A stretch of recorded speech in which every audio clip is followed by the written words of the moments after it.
Olá, estamos aqui para mais um vídeo sobre as 10 mentiras sobre o dízimo. Esse engano que os líderes religiosos, os cães gulosos, insistem em cobrar das pessoas, tirar das pessoas 10% de tudo que elas têm. A oitava mentira é essa: dar dízimos, dar ofertas, melhor dizendo, mesmo acima de 10% da sua renda, não tem o mesmo valor espiritual, pois quem não dá o dízimo rouba a Deus e não será salvo, pois está debaixo de maldição.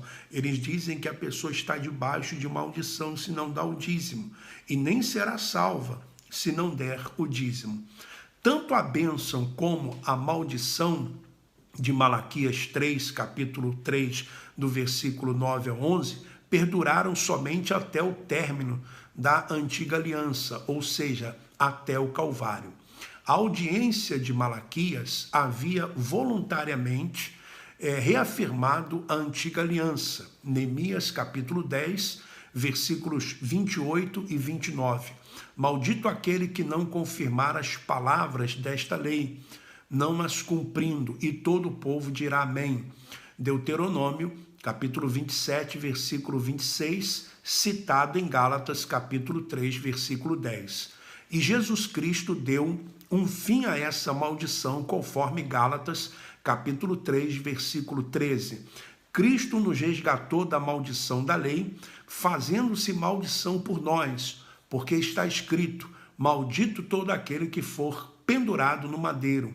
Portanto, nenhuma maldição proveniente da não observância da lei de Moisés, e o dízimo pertencia à lei de Moisés, atinge os cristãos. Mas os líderes gananciosos que recebem dízimos escondem isso das pessoas, dos membros. Mas não é porque o cristão não seja mais obrigado a dizimar que ele esteja isento, ou seja, de ajudar ao próximo, de propagar o evangelho em favor dos necessitados, pois cada um contribua segundo tiver proposto no coração, não com tristeza ou por necessidade, porque Deus ama quem dá com alegria, segundo Coríntios, capítulo 9, versículo 7.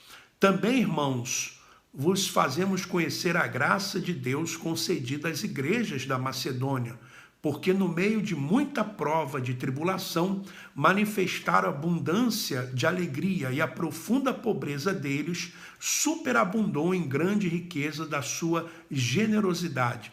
Porque eles, testemunho eu, na medida de suas posses, e mesmo acima delas se mostraram voluntários. Segundo Coríntios capítulo 8, versículo 1 ao 3.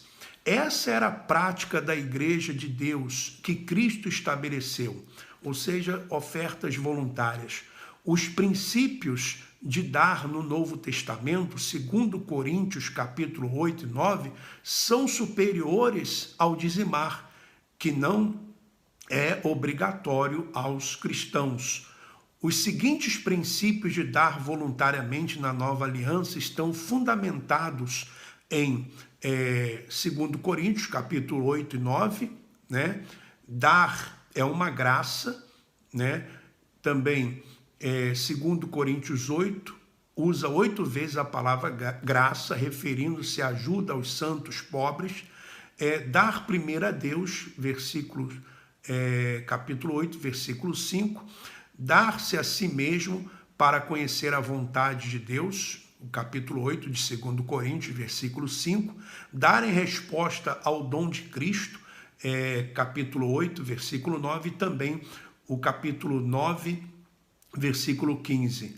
Dar com desejo sincero, isso está lá em 1 Coríntios 8, versículo 8, e também os versículos 10, 12, e também está em 1 Coríntios 9, versículo 7, não dá por causa de mandamento algum, isso também está escrito em 1 Coríntios 8, versículos 8, 10 e também 1 Coríntios 9, versículo 7, dar além da sua capacidade, também está em 1 Coríntios, capítulo 8, versículo 3, versículo 11 e 12, dar para produzir igualdade, Isso quer dizer que os que têm mais devem dar mais, a fim de suprir a incapacidade dos que não podem dar mais. 1 Coríntios 8, versículos 12 e 14. Dar com alegria. 1 Coríntios 8, 2. Dar porque está crescendo espiritualmente. 1 Coríntios 8, versículos 3, 4 e 7. Dar porque deseja crescer espiritualmente. 1 Coríntios 9, versículo 8, versículo 10 e 11. Dar porque está ouvindo o evangelho ser pregado.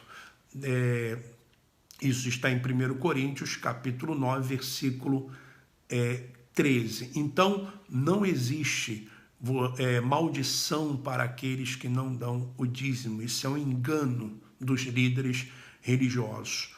Isso não quer dizer que o cristão não possa contribuir voluntariamente para propagar o evangelho. Tá bom? Um forte abraço, vamos em frente.